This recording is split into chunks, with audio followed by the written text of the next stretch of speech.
Nos paysages mineurs et En finir avec leur histoire sont deux spectacles qui retracent la vie d'un couple sur plus de 20 ans.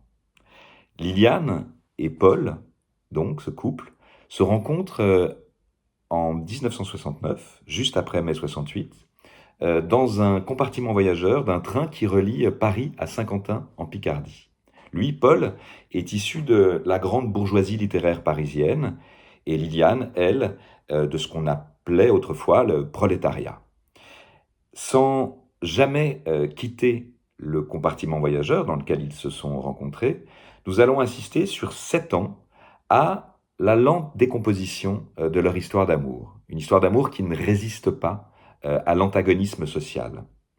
En parallèle de ce récit intime, c'est aussi l'histoire d'une génération qui se déploie et l'histoire de l'échec des utopies politiques de ceux qu'on appelle communément les 68 arts.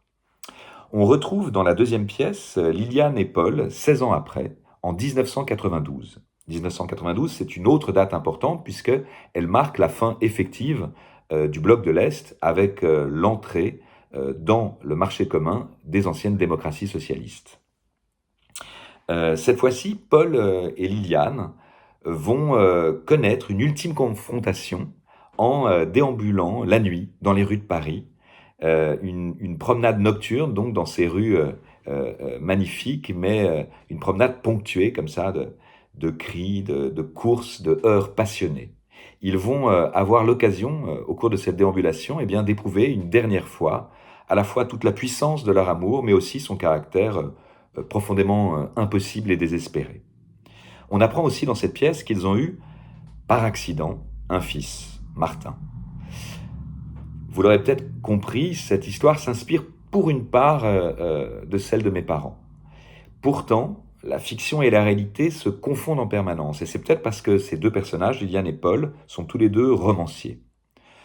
Et au fond, peut-être que mon principal sujet dans ces deux pièces, c'est l'écriture elle-même, le geste de l'écrivain.